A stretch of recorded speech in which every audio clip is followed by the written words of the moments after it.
Peter Ward. That's me. You lived in this institution for 5 years, Peter. No. Everybody who lives in this house gets killed. Dreamhouse merupakan sebuah film psikologi thriller mengisahkan tentang keluarga kecil bahagia yang baru saja pindah ke rumah baru mereka yang tampaknya sangat indah. Tapi semua berubah setelah mereka mengetahui kejahatan brutal yang dilakukan oleh mantan penghuni rumah sebelum mereka. Dengan saya Dev, selamat datang di alur cerita dari film Dreamhouse 2011.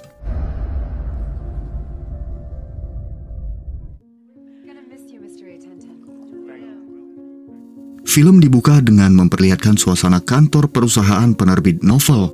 Beberapa karyawan berkumpul melakukan pesta perpisahan kecil untuk salah satu editor mereka yang bernama Will.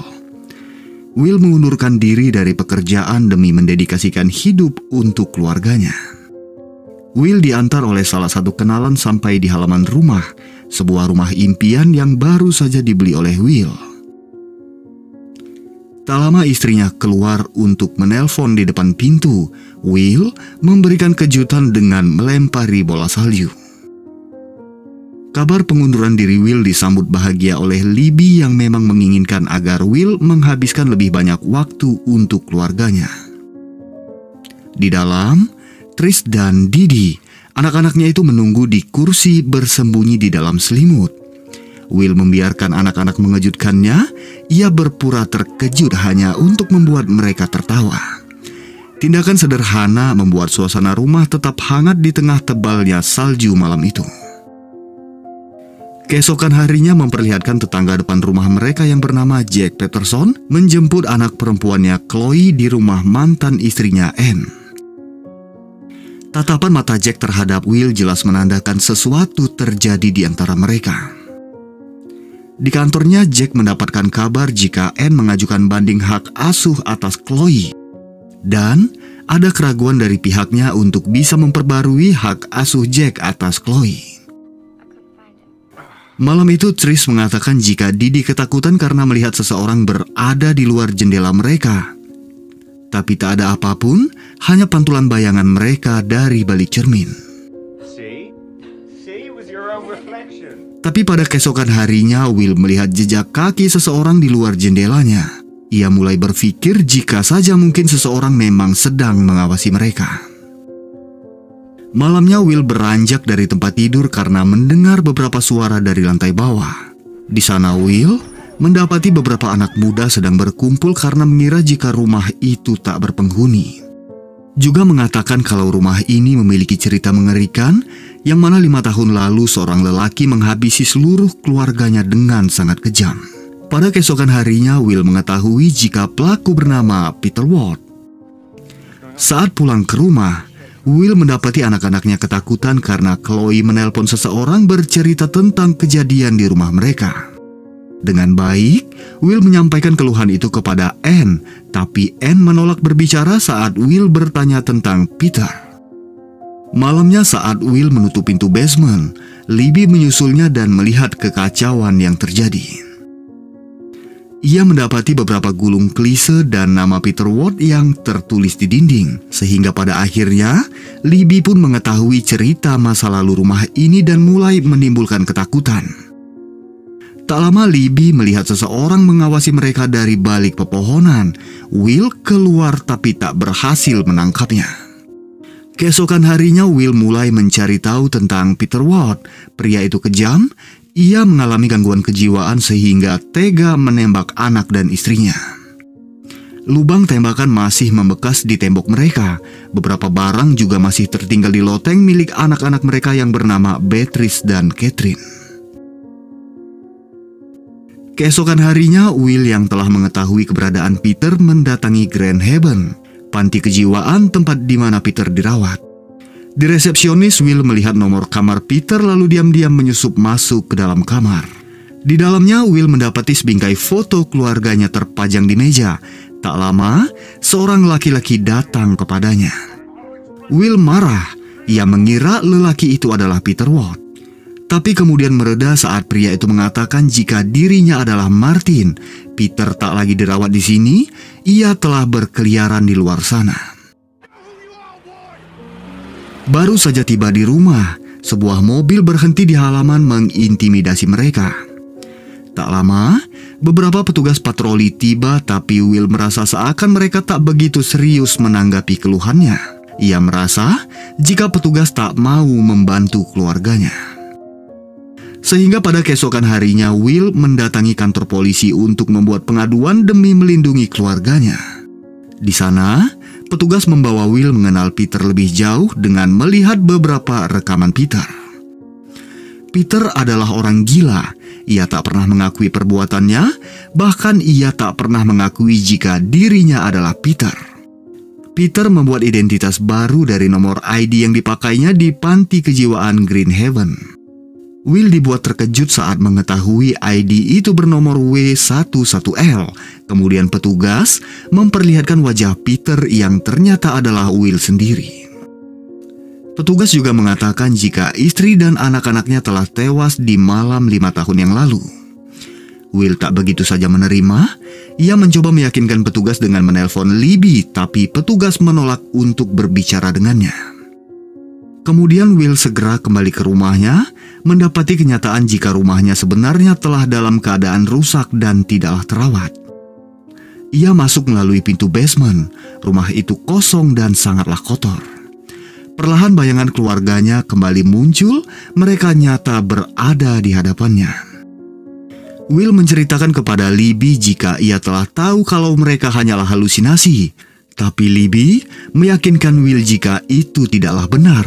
Perasaan itu muncul karena Will sedang sakit. Kemudian Will secara bergantian bertanya kepada anak-anaknya tentang nama asli mereka yang ternyata benar bernama Beatrice dan Catherine. Begitu juga dengan Libby. Will meyakinkannya jika namanya adalah Elizabeth Ward. Malam itu Will terbangun mendapati anak-anaknya mendadak sakit. Tubuh mereka sangat lemah. Will memeluk Trish, anak sulungnya itu kesulitan bernafas. Lalu Will melihat bekas luka tembakan di dadanya. Begitu juga Didi yang memiliki luka di punggungnya. Tak lama mereka pun tak lagi bergerak. Will mencoba menerima kenyataan, ia hanya diam menahan kesedihannya. Tapi tidak halnya dengan Libby. Ia panik, ia marah kepada Will yang hanya diam tak mencoba bertindak. Kembali Will meyakinkan Libby yang terus menolak kenyataan jika ia sebenarnya telah tewas. Begitulah gejolak yang dialami Will di dalam pikirannya. Kemudian Will turun, tak lama petugas datang untuk menyegel rumahnya. Hadir juga Anne yang mengatakan jika anak dan istrinya telah dimakamkan di pemakaman Ashford. Will meyakinkan Anne jika benar ia melihat Libby, yang tentu saja Anne tak melihat apapun selain hanya kaca pecah dan ruangan yang gelap. Setelah kepergian petugas, Will kembali mencoba masuk, tapi seorang laki-laki berada di dalam, memintanya agar segera pergi karena rumah ini telah disegel. Keesokan paginya Will mendatangi Anne yang dengan baik menyambutnya. Saat ini, Will telah menerima jika ia sebenarnya adalah Peter Ward. Anne menceritakan jika di malam kejadian ia berada di rumah seorang diri karena Chloe sedang bersama Jack. Malam itu salju turun sehingga Anne tak keluar dari rumah dan tak mengetahui banyak tentang peristiwa yang terjadi di rumah Will. Tapi Anne percaya jika Will atau Peter Ward bukanlah pelakunya.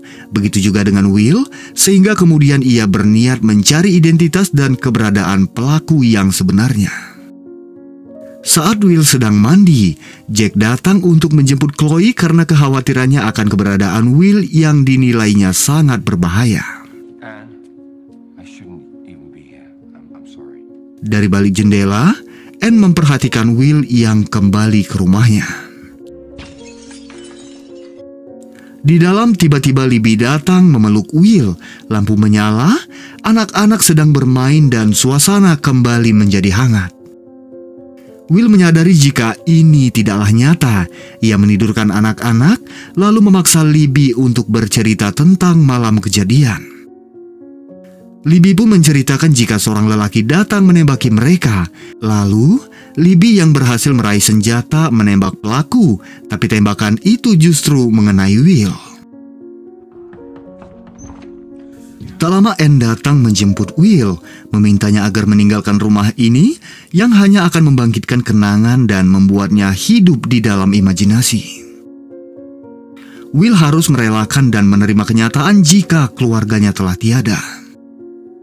Kemudian Will mengingat, malam itu ia baru saja tiba di halaman sembari menelpon Libby mengabarkan kepulangannya. Dari dalam kamar, Libby yang mendengar keributan keluar dan mendapati pelaku berada di tangga dengan senjata terarah kepada anak-anak memintanya untuk diam. Libby memohon agar pelaku melepaskan senjata. Perkataan itu terdengar oleh Will yang lalu bergegas masuk. Saat itu juga, pelaku menembaki anak dan istrinya. Will terlibat perkelahian, lalu Libby mengambil senjata pelaku yang terjatuh. Libby melepaskan tembakan, tapi tembakan itu justru mengenai Will. Kemudian pelaku pergi meninggalkan rumah tanpa jejak. Tiba-tiba Jack datang bersama penjahat bayarannya, memukuli Will lalu menyekap mereka. Penjahat yang sama dengan yang dilihat Will sebelumnya, ia jugalah pelaku yang menghabisi keluarganya. Di malam kejadian, Jack membayar pelaku untuk menghabisi Anne demi mendapatkan hak asuh penuh atas putrinya Chloe. Lelaki itu berhenti di pinggir jalan rumah Will dan Anne yang memang berhadap-hadapan. Pelaku salah sasaran. Saat Libby keluar untuk menelpon, ia meyakini jika Libby adalah Anne yang sedang berbicara dengan lelaki simpanannya. Ketika itulah Jack yang emosi segera mengeluarkan perintah untuk menjalankan rencananya. Tapi kemudian kejadian itu menjadi penyesalan bagi Jack karena anak-anak tak berdosa telah menjadi korban mereka, sehingga Jack melepaskan tembakan kepada lelaki itu. Jack membawa Anne ke basement. Tiba-tiba pintu terbuka, Libby memperhatikan dan mengikutinya turun ke basement. Saat ini Jack kembali berniat menghabisi Anne demi merebut kembali hak asuh atas Chloe dengan memanfaatkan sidik jari Will yang akan tertuduh sebagai pelaku. Kemudian Jack menyiramkan bensin dan membakar ruangan itu. Libby yang melihat itu terus membangunkan Will. Perlahan Will bangkit dan bersembunyi.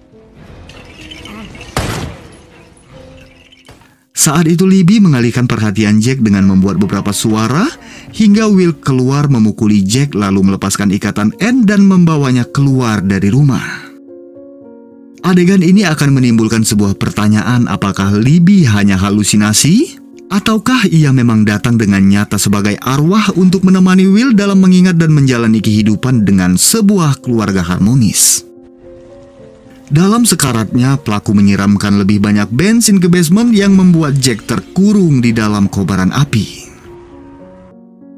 Will meninggalkan Anne bersama Chloe lalu kembali ke dalam menemui istri dan anak-anaknya. Will hanya berpamitan dan menyampaikan besar kasih sayangnya kepada mereka. Libby meyakinkan Will jika mereka akan selalu ada untuknya.